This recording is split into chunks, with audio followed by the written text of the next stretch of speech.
Work on a one-of-a-kind park in East Tennessee is taking shape about a half-hour north of Knoxville in Clinton. This is Aspire Park. That town has an annual parks budget of $1 million. This new park is a gift of $26 million, plus the maintenance forever. This shows you a sweeping aerial view of that green space. It covers dozens of acres. Builders call it the largest privately funded park in the Southeast. Aspire sits just off of busy Highway 25.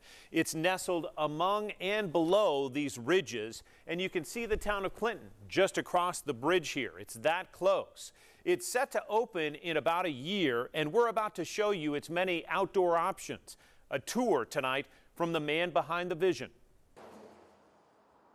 There's 25,000 cars a day that go by this park. Aspire Park, a $26 million project like no other public space in East Tennessee or the country. Aspire is meant to glorify those aspirations of others.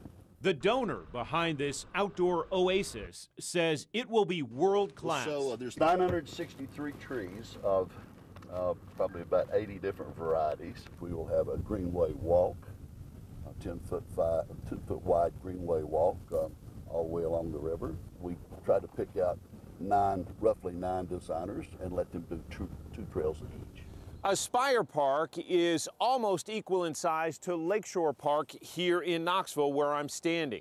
But that 180 acres of open space just up I-75 will almost double in size thanks to a cooperative land deal with the Tennessee Valley Authority. It's about families that have gone before us and what they did.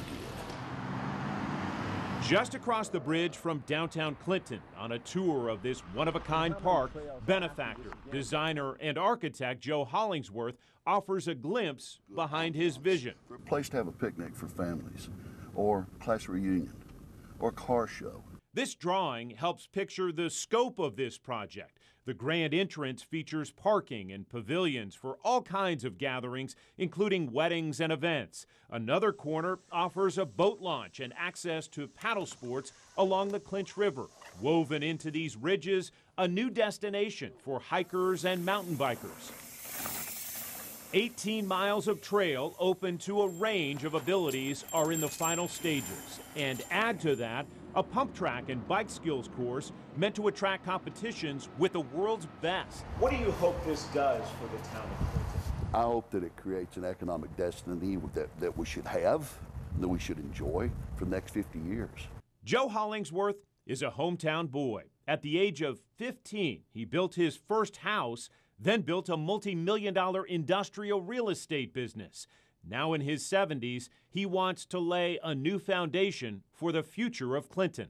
We're bringing back to this town some focus. This East Tennessee native knows the history of the boom and bust cycles of his town of 10,000. The pearl rush of the early 1900s once tripled Clinton's population, but new TVA dams upended that industry, and now, 80 years later, Joe Hollingsworth is counting on his gift to draw not only new visitors, but new settlers.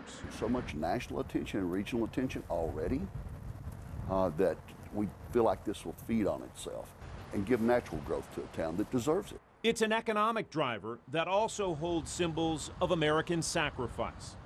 So there's 13 spires, each representing the original colonies. Leading up to that metal monument are stones representing the steps climbed by a volunteer firefighter turned real-time rescuer who sacrificed his own life to help workers escape a burning skyscraper hit by a hijacked plane on 9/11. So much of life is about having an aspiration, and we wanted to encourage that thought and spread that thought. Joe Hollingsworth isn't just the visionary. Aspire Park is both his backyard and perhaps his greatest legacy.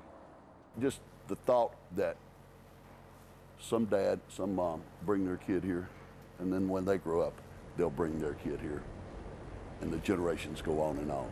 So I think it's fun planting that seed and just watching it grow. Clinton Mayor Scott Burton says this about Aspire Park: I believe this will bring much needed commerce in the South Clinton area to include restaurants, businesses, even a hotel at some point. The future is bright for Clinton and Anderson County.